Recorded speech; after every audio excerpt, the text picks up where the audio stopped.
Mayong adlaw, SMAC AB. Dako kayang pagpasalamat sa Dios nga mahimo nga kabahin sa regional youth conference do kini gihimo nato online. Dako kayang pagpasalamat o pagpasalamat ko sa mga kabatanunan, ilalom niining maong rehiyon. Nagpasalamat usab ako sa maapiko nato nga mga youth coordinators, ilalom sa pagdumala ni Pastor Ted Lale. Salamat kayo ug salamat sa inyong imbitasyon nga mahimong kabahin niining maong dakong kalihukan sa mga kabatanunan. Mga igsoon, niining tibuok nga konferensya nagisgot kita og tribe. O nasayod ko nga ang pipila ka mga mamumulong nakahisgot na kaninyo nga adunay kalabutan niini sa lain-lain nga aspektos kinabuhi. O nasayod ako nga daghan kamo og nakuha gikan niini. Nini kagabhion nining panahon na karon atong tanahon ang lain na usab nga aspito sa kining hilisgutanan bahin niining tribe. Ang tema ninyo tribe, no matter what the world throws at you.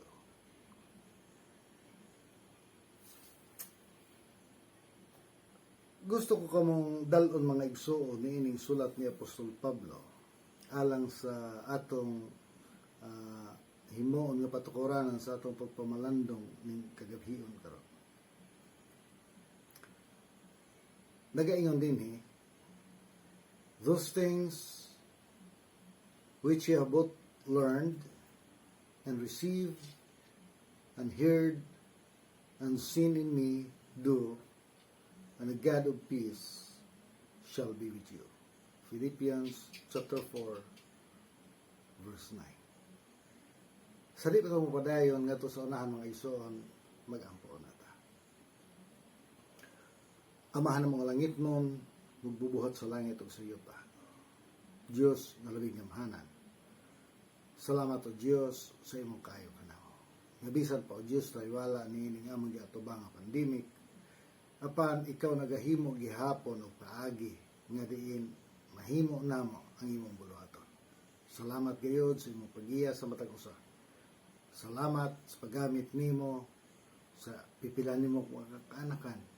Nagihimo nimo instrumento aron kining imong buluhaton mahimong magmalamposon.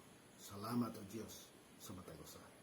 Hinaot nga niining kagabhion karon sa mo pagpumalandong sa imong balaang pulong, mahimo unta namo o Dios ang pagkutlo og pipila ka mga butang nga diin among magamit diha sa among pagpalambo sa among kaugalingon diha sa pagpangalagad kanimo. Kini ang ipangayo og gisalig diha sa ngalan ni Ginoong Kristo nga mugtong og personal nga manluwas. Amen. Mga igsoon sa makausapa,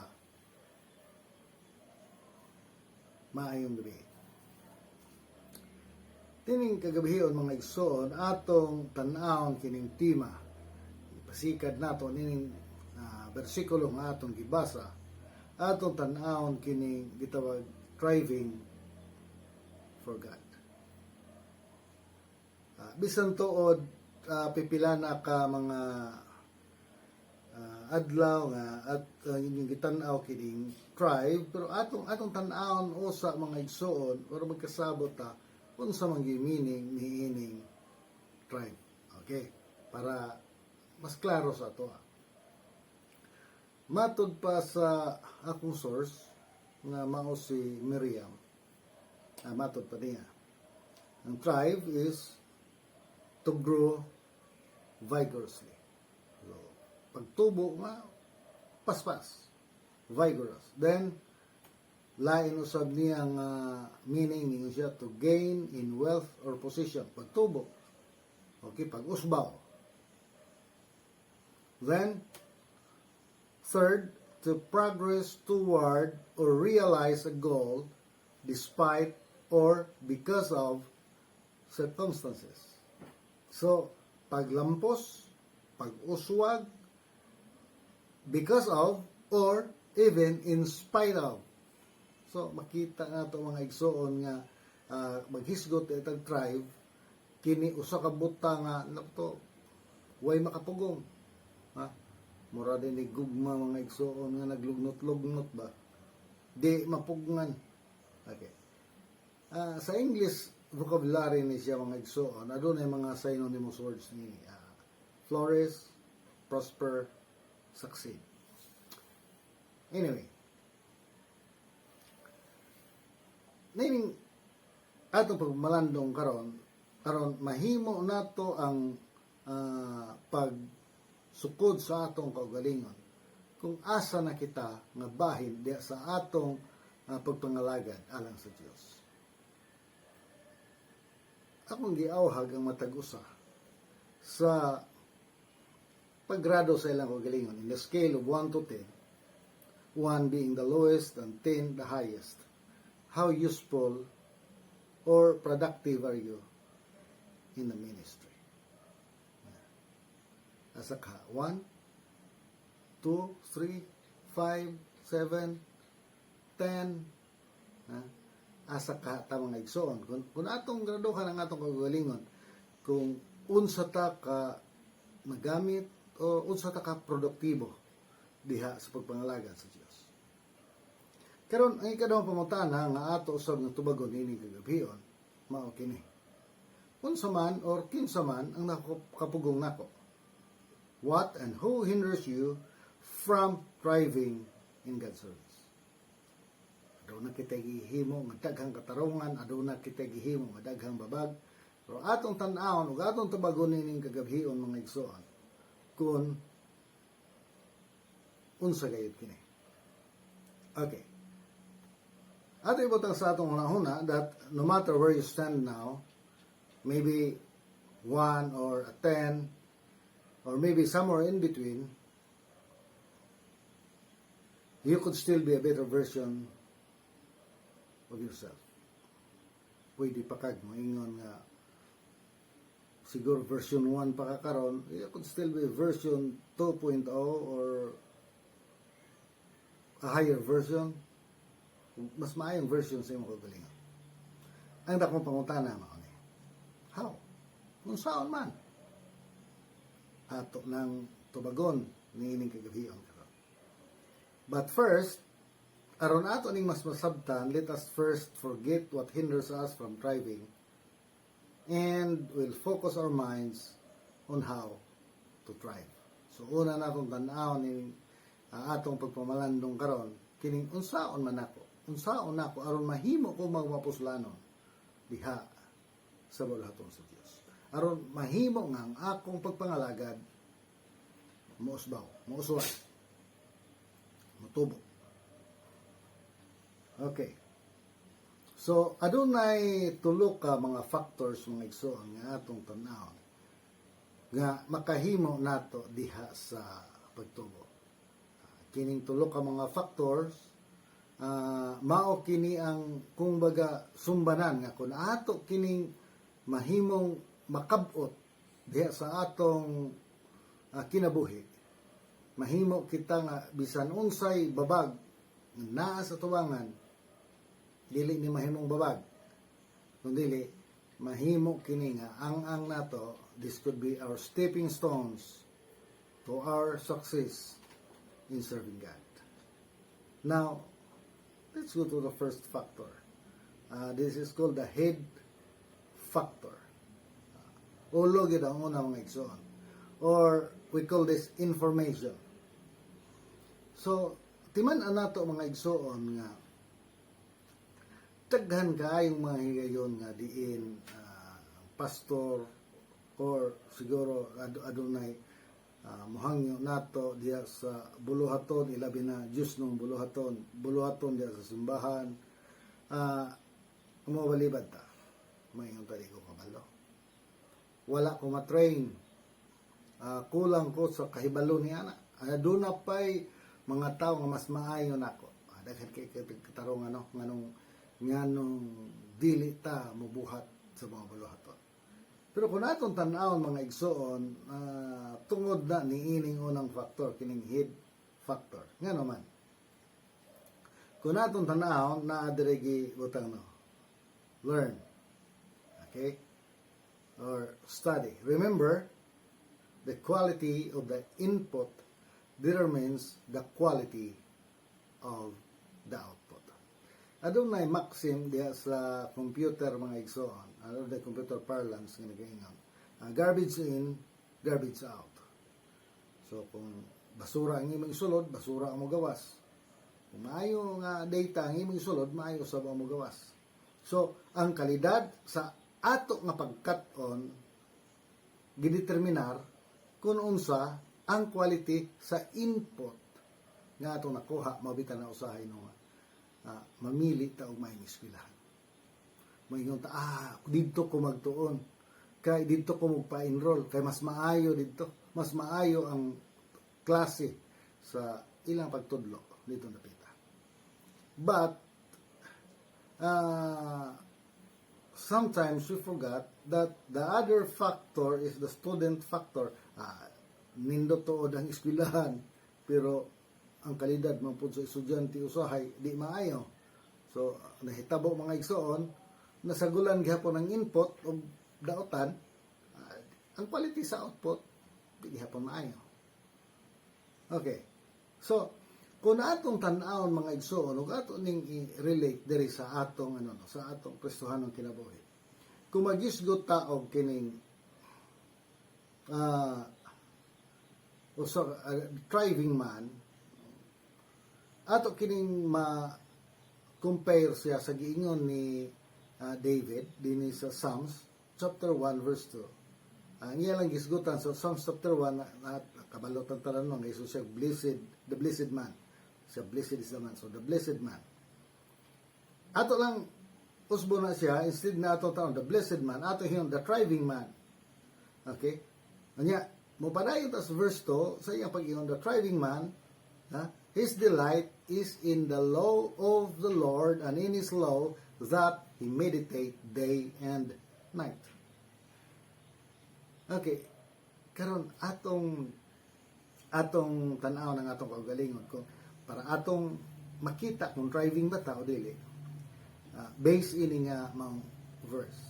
Ningon dire, the driving man delight in the law of the Lord, and in his law that he meditate day and night.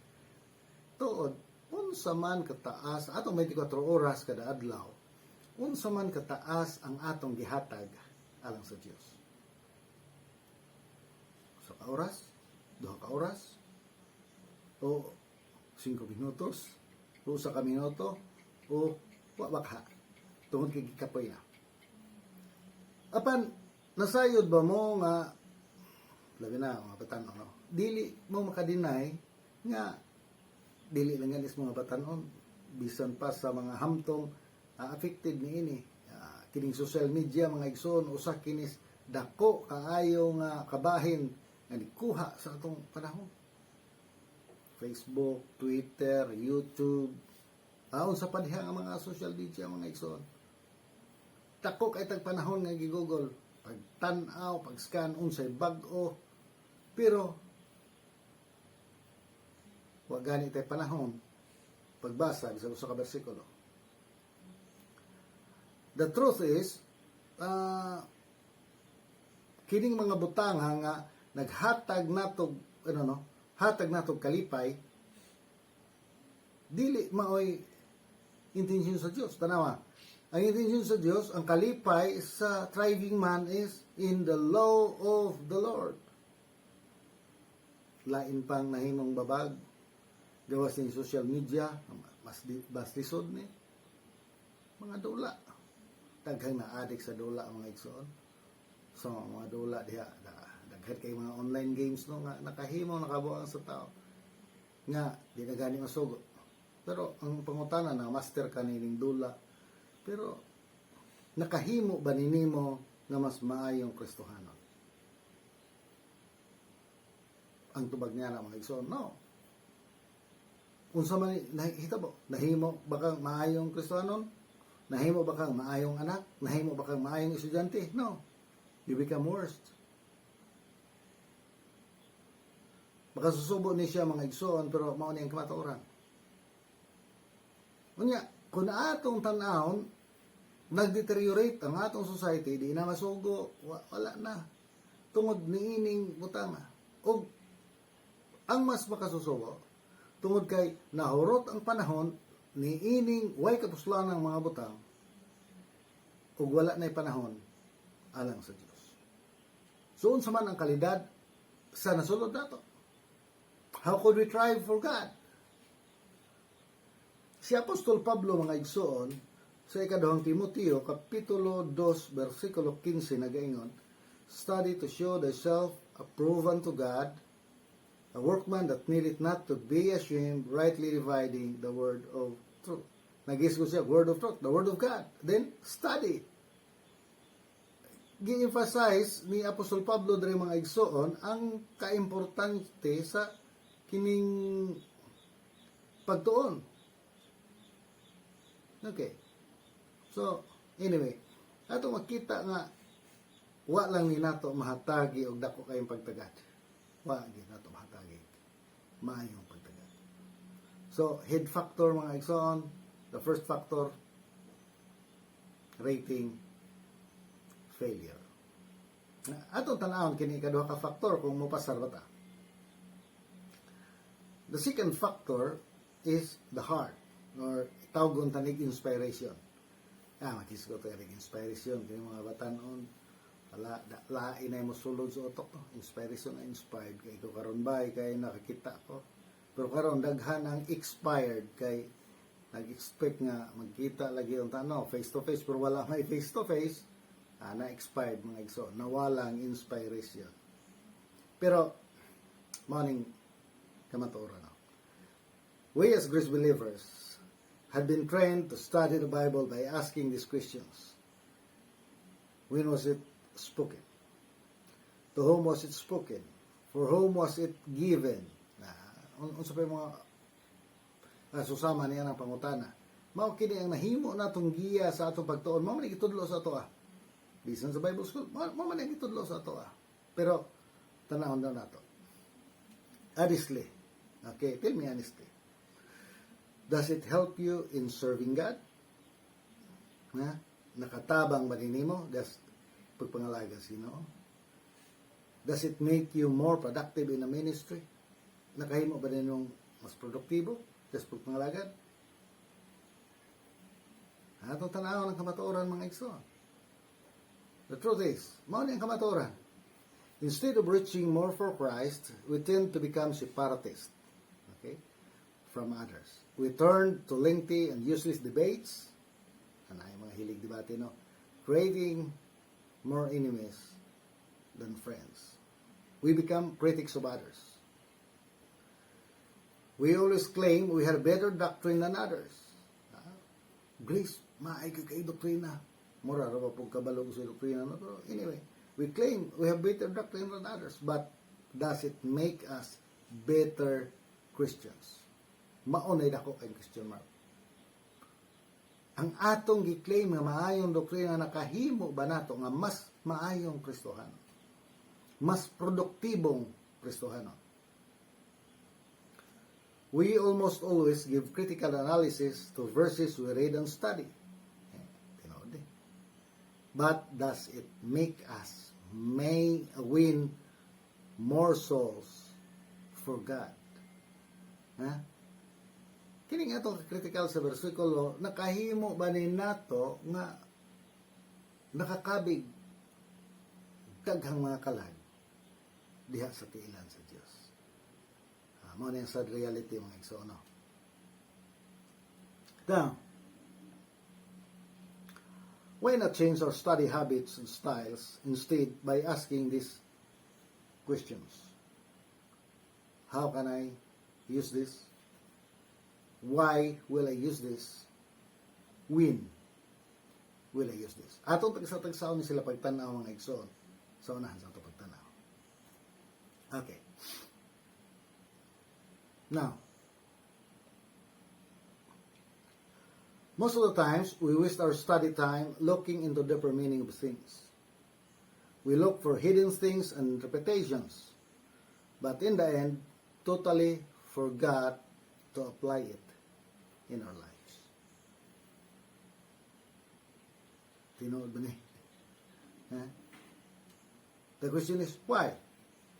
And the answer is, because we don't focus on finding ways how to live it.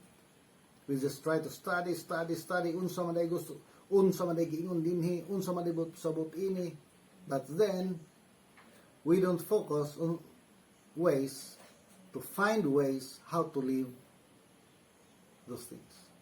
Ako mahinumduman mga igsoon dahil sa Marcos. One time, namisita ang igsoon ni Ginoong Kristo ug ang iyang ginahan. Ang iyang tinun-an, kauban dito niya, ningon dito niya, magtutudlo, ang imong inahan o imong igsoon na. Then Jesus Christ asked, who is my mother and my brothers? Kinsa man ang akong igsoon o kinsa man ang akong inahan? Then, gitudlo niya ang iyang mga tinunan, katong naminaw niya. Siya, kini sila. O ya, nisumpay siya. Siya, nga nagabuhat sa kabubuton sa akong amahan. Siya mao ang akong inahan, ug ang akong igsoon nga lalaki, ug ang akong igsoon nga babae. Mga igsoon, ang pagtuon sa pulong sa Dios dili mo'y makahimo nato nga dot sa Dios. Dili mo'y makahimo nato nga mas maayong Kristohanon, but it is doing what we are learning. Now, how can I use this? Even the simplest things could be useless in the hand of him who is not instructed on how to use it. Tinuod na siya. Computer, nindot kayo, pag di ka kabalo mo gamit sa computer, why mahitabo mga igsoon? Di ba? If you are not instructed how to use it, anything, even how good it is, it will just be useless. Now, personalizing things helps us not only to remember things, but also to make things useful to us. When we read the Bible, we tend to forget it sooner or later if we cannot personalize it. Mga yung problema na. Di manggod nato pangutanong kagalingon sa dihang gibasa natong bersikulo nakadungog tag nindot nga wali ni pastor moingon result ay nindot as wali ni mo pastor. Pero pagkaugma nalimtan. Pananglitan. Nakahinomdom pa ba mo? Does any of you remember unsang verse nga gigamit ni pastor last Sunday sa inyong worship service? Or any verse nga gigamit ni pastor? Or just cite a point or even the theme nga gigamit ni pastor.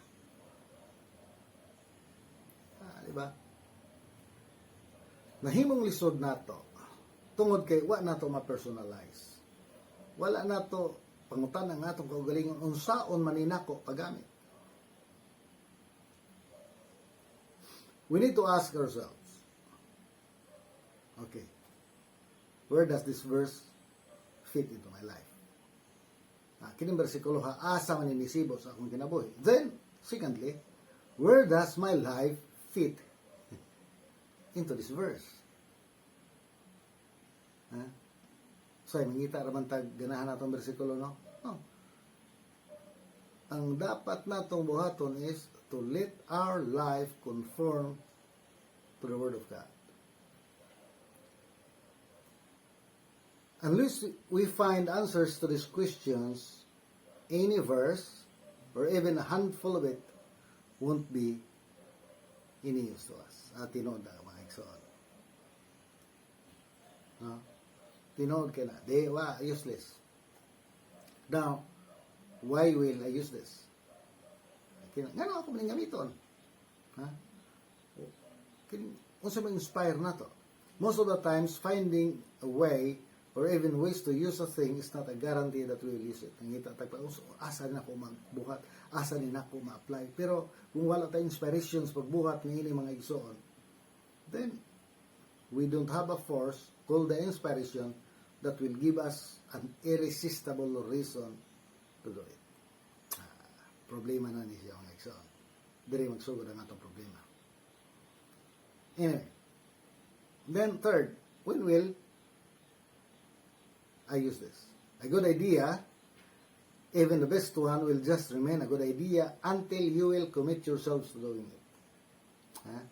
In this case, what is better than a doable timeline? Dere ang problema na. Ay, ninduta kayo ang liwali ni Pastor. Nindot kayo. Okay? Ang problema lang, mauni, wa man ka mag-ingon nga, ninduta i-apply, pero wa man ni mag-ingon, sugod karon. Ako ni ba? Sugod unya, sugod ugma. Basig na, sugod never na noon. Diba? So, timeline mga igsoon. Find ways. Then, let's go to the hand factor. So, sa una, the head factor, the heart factor, now, the hand factor. Unsa man ang naa niining gitawag nato hand factor. Okay? Philippians chapter 4 verse 9 atong gibasa sa atong pagsugod ningon, those things which you have both learned and received and heard and seen in me do, and the God of peace shall be with you. Diri nato makita mga igsoon ang kamatuoran. The stark truth is Apostle Paul had told us that if we want the peace of God, or the God of peace to be with us, we have to do everything that we have learned and received and heard and seen. Karon, ato ba ning gi-implement? Ato ba ning gi-implement? True learning comes only when you learn how to live it. Yes, indeed, when you're living it. Usapan ng true learning. Remember, a lousy action is better than no action at all.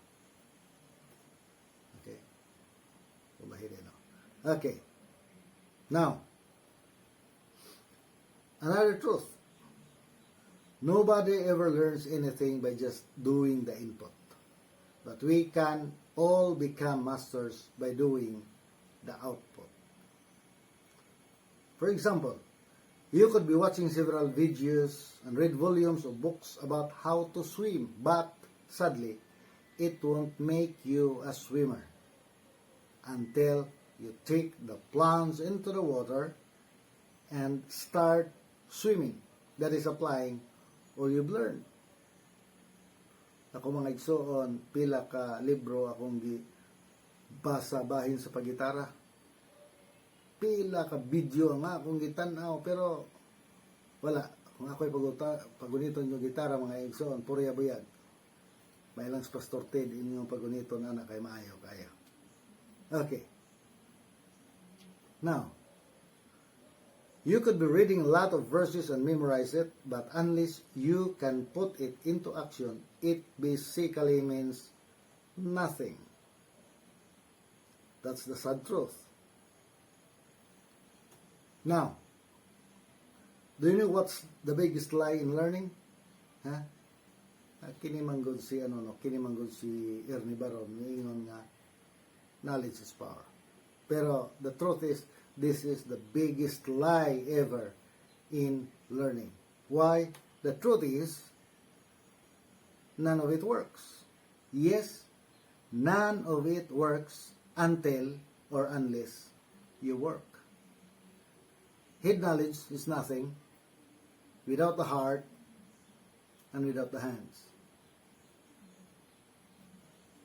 Knowledge without the heart and without the hands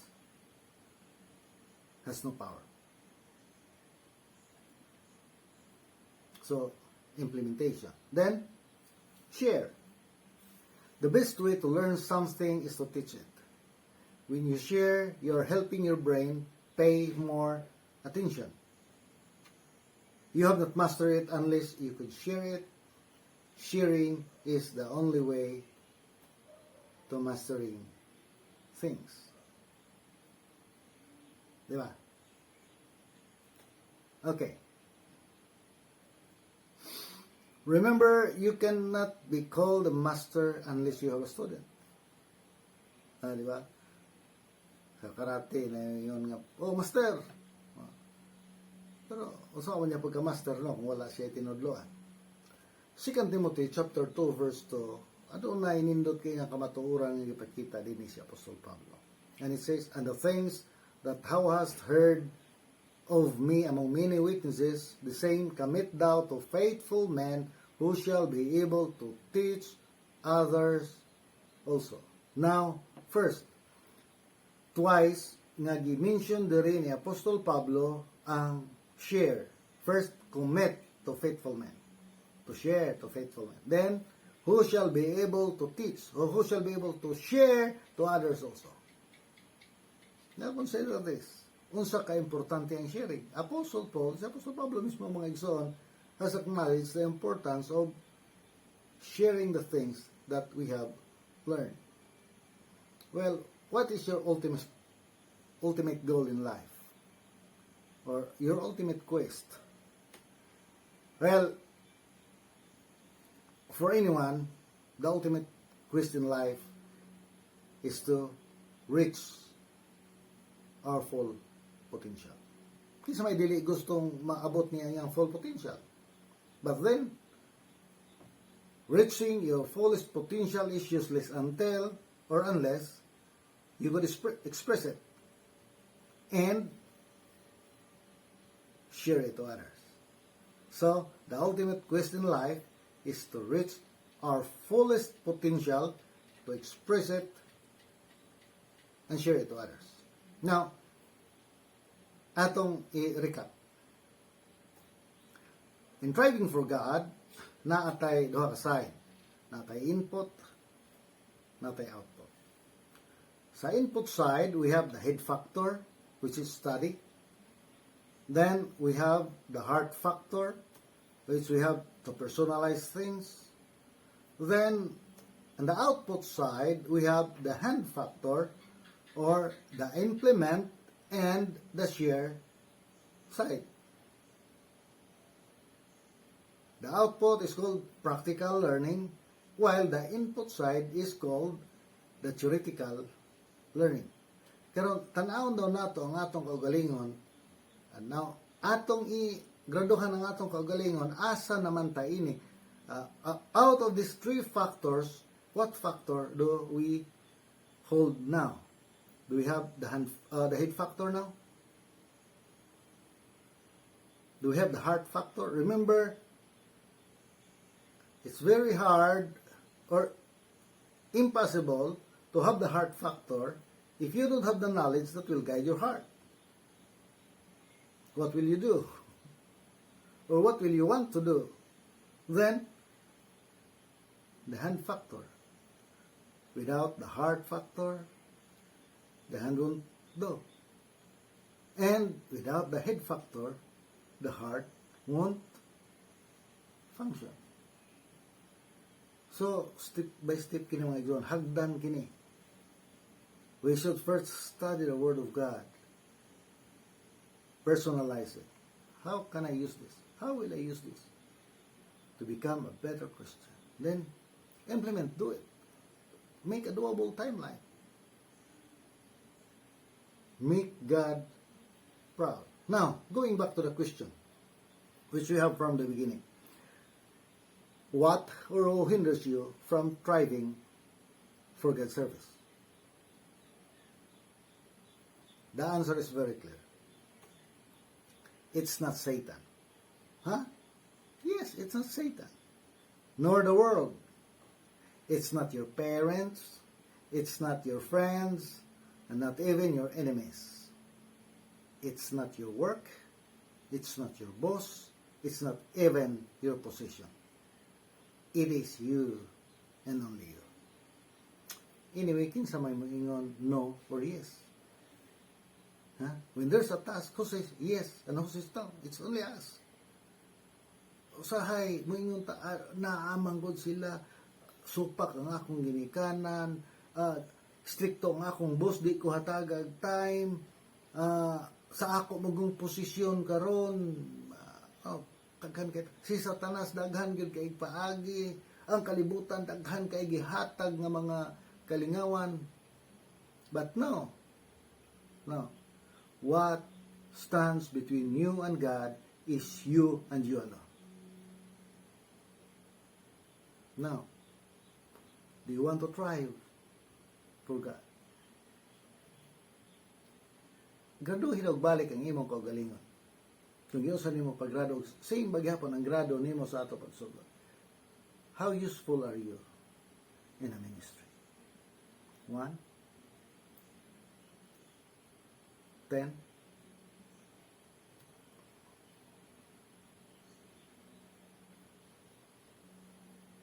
I would like to close by reminding you about this. Your thriving ability determines your usability. Thrive.